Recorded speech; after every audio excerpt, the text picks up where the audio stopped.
여러분 반갑습니다. 작업환경 측정 세 번째 시간입니다.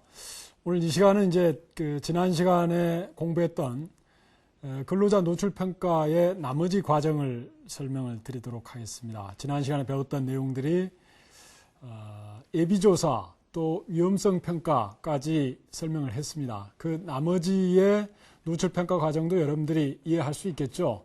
그 나머지 과정은 이제 예비조사하고 위험성 평가 과정에서 수립됐던 노출 평가 전략에 따라서 또는 모니터링 전략에 따라서 실제 이제 현장에 가서 노출이 되는 정도를 모니터링하고 그 모니터링한 결과에 따라서 최종적으로 평가하는 과정으로 노출 평가 과정이 종료가 됩니다. 그래서 이번 이 시간에는 위험성 평가 이후에 나머지 과정에서의 노출 평가 과정을 각 단계별로 설명을 하도록 하겠습니다. 지난 시간에 배웠던 내용들을 간략하게 정리하면 익스포저 어세스먼트의 일부 과정을 공부를 했습니다. 그 첫 번째는 예비조사. 예비조사 과정은 무엇입니까? 기억이 납니까? 구체적으로 노출 평가를 해야 될 전략을 수립하는 과정입니다. 이 평가를 수립하기 위해서는 사업장에서 이루어지고 있는 공정, 작업장 특성, 또 유해인자 특성을 잘 면밀히 살펴보고 조사해서 이 과정에 따라서 유사한 노출 그룹으로 분류를 하는 것입니다. 이것이 이제 예비조사의 목적과 내용이었습니다. 이 예비조사의 내용에 따라서 실제 이제 위험성 평가를 합니다. 가장 우선적으로 평가해야 될 유해인자하고 근로자 그룹을 실제 이제 노출을 평가하는 과정이죠. 그래서 지난 시간에는 이 노출 평가 과정에서 예비조사하고 위험성 평가 과정을 알아봤습니다. 이 부분을 여러분들이 새로 언급되는 설명드린 내용이기 때문에 용어를 잘 이해하시고 이 부분들을 정리를 하시기 바랍니다. 자, 오늘 여러분들하고 같이 공부할 내용은 크게 세 가지입니다. 그 첫 번째는 유해인자에 대한 모니터링입니다. 모니터링을 어떻게 할 것인가. 실제 이 부분은 이제 위험성 평가가 끝나고 실제 그 평가해야 될 유해인자가 결정이 되겠죠. 그렇죠? 그럼 이 유해인자들을 실제 현장에 가서 장비를 준비해서 실제 근로자가 노출되는 정도를 추정하는 것, 평가하는 것, 이것을 이제 모니터링이라고 합니다.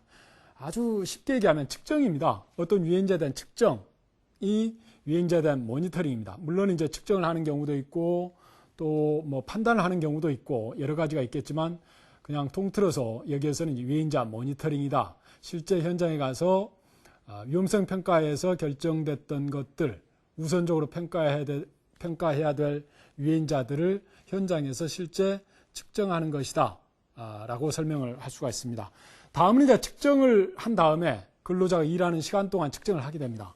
측정을 하고 측정한 재료를 이제 실험실로 가지고 와서 이 실험실에서 실제 채취된 재료에서 우리가 측정하고자 했던 유해인자가 얼마만큼 들어있는가, 얼마만큼 채취가 되어 있는가, 이것들을 이제 그 양을 알아내는 것이 이제 분석이라는 과정입니다. 지금 설명드리는 건 사실 물질에 대한 얘기입니다.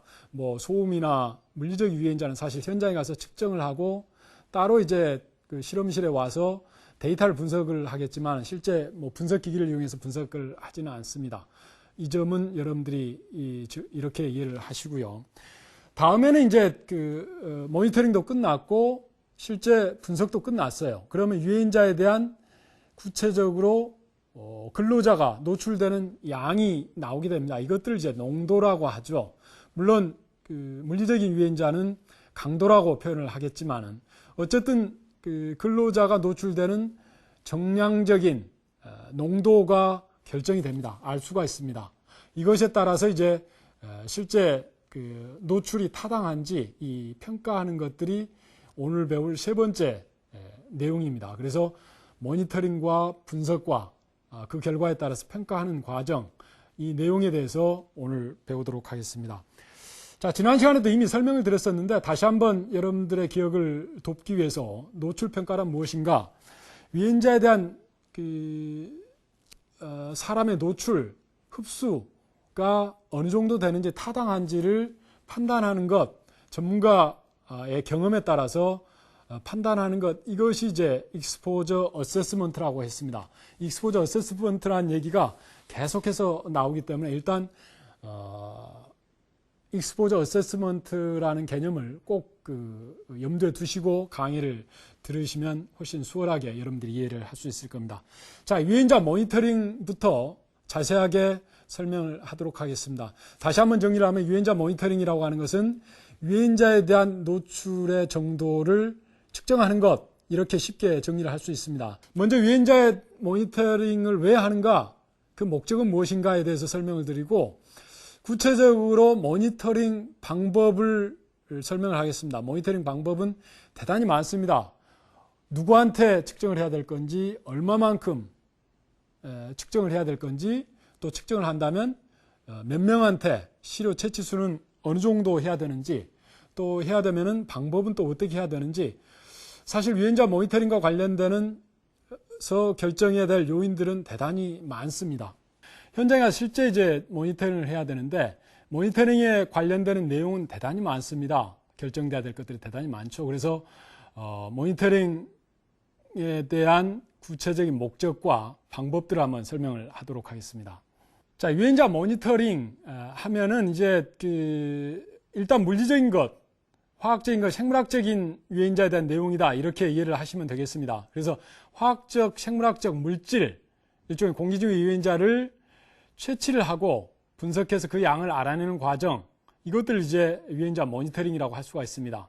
또는 이제 물리적인 양이나 강도를 측정하는 과정이다, 이렇게 설명도 할 수가 있고요.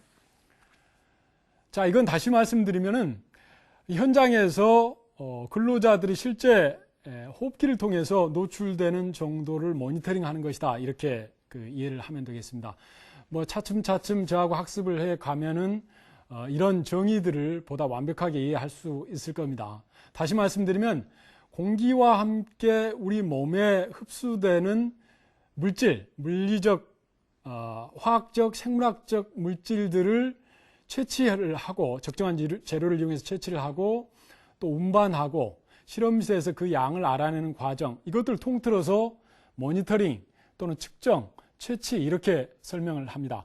평가의 과정까지 아직 포함이 안 되어 있습니다. 그래서 우리가 모니터링을 하고자 하는 유해인자들을 잘 채취해서 그 양이 어느 정도 되는가를 알아내는 과정, 이것들이 이제 유해인자 모니터링이다, 이렇게 알 수 있습니다. 이걸 이제 물리적인 유해인자로 적용을 하면 물리적인 유해인자의 양이나 강도를 측정하는 겁니다. 실제 현장에서 보통 소음이나 뭐 방사선이나 이런 것들은 곧바로 측정을 하게 되죠. 따로 이제 분석하는 과정은 대부분 필요치 않고 물질은 실험실에 와서 다시 분석하는 과정인데, 어쨌든 현장에 가서 어떤 유해인자에 대해서 양이나 강도를 알아내는 과정, 여기까지를 이제 유해인자 모니터링이라고 합니다. 자, 모니터링을 하는 방법들은 다양합니다. 뭐 무조건 가서 현장에 가서 모든 유해인자에 대해서 측정하는 것들이 능사가 아니고 그 조사 목적에 따라서, 연구 목적에 따라서 모니터링하는 방법들이 큰 틀이 다릅니다. 그래서 보통 그것들을 이제 전통적으로 그 모니터링 목적에 따라서 세 가지로 분류를 합니다. 그 내용에 대해서 살펴보도록 하겠습니다. 자, 기초조사입니다. 베이스라인 또는 완전조사, 워크스루라고 합니다. 그냥 모든 근로자를 대상으로 노출되는 모든 유해인자를 모니터링 하는 겁니다. 물론 여기에서는 이제 그 우선순위에 따라서 평가하는 것이 포함이 됩니다. 또 모든 근로자를 대상으로 한다고 해도 표본으로 선정해서 평가하는 것들이 됩니다. 그렇지만 궁극적인 목적은 모든 근로자를 대상으로 모든 유해인자를 평가를 하기 때문에 이것들을 워크스루, 아주 기본적인 조사입니다. 그래서 이것들을 보통 건강검진으로 비유하면 종합검진에 해당될 수가 있습니다. 다음은 다이아그노스틱, 진단조사입니다. 이렇게 기초조사나 완전조사를 통해서 드러나는 특정 공정이나 특정 근로자나 또는 특정 유해인자를 대상으로 보다 더 세밀하게 조사를 하는 겁니다. 문제점이 무엇인지, 특정 조직이나 장기, 뭐 예를 들면 건강검진에 비유를 하면 부분에 대해서 진단을 목적으로 조사하는 것, 이게 이제 진단조사입니다. 다음에는 컴플라이언스, 법적 조사입니다. 법적 그 노출 기준과 타당한지, 법적 노출 기준에 맞는지, 준수하는지 이런 것들을 판단하는 것이죠. 그래서 이런 경우는 이제 가장 워스트 케이스, 최악인 조건에서의 샘플링을 보통 합니다. 구체적으로 이제 그 모니터링을 어떻게 하느냐, 이것들을 이제 결정을 해야 됩니다. 자, 여러분들이 실제 현장에 가서 뭐 먼지면 먼지, 또는 벤젠이면 벤젠, 또 다른 그 화학물질을 측정한다고 가정을 해봅시다. 모니터링을 한다고 가정을 하면, 가면은 일단 어떻게 측정할지를 결정을 해야 됩니다. 자, 누구를 대상으로 샘플러를 채울 것인지, 대상으로 노출을 평가할 것인지, 또 모니터링을 한다면 몇 시간을 해야 될 건지, 또 몇 시간을 하는데 어느 시간 간격으로 또 그 재료를 교체해 줘야 될지, 또는 뭐 시료 수는 몇 개로 해야 될지, 이런 것들이 다 전문가 판단이 요구되는 중요한 그 모니터링의 내용이란 말이에요. 그 첫 번째로 가장 중요한 게 이제 그 누구를 대상으로 그러면 노출을 평가할 것이냐. 샘플러가 있습니다. 뭐 차츰차츰 여러분들이 보시게 되겠지만은, 샘플러를 그럼 어떤 근로자한테 채울 것이냐. 다시 지난 시간에 배웠던 내용으로 돌아가 보면 유사 노출 그룹을 설정을 하고 거기서 표본으로 실제 모니터링할 근로자가 선정이 되죠. 그럼 그 근로자를 대상으로 가서 실제 측정을 합니다. 이거 측정을 근로자한테 곧바로 하는 것들, 이게 이제 개인 시료라고 할 수 있는데, 그래서 방법에서 가장 중요한 것이 장소, 사람에 대해서 할 것이냐, 지역에서 샘플링을 할 것이냐, 모니터링을 할 것이냐, 이것들이 결정이 돼야 됩니다. 그래서 유해인자 노출을 측정할 때 일단 개인 시료인 경우는 노출을 곧바로 추정을 할 수가 있습니다.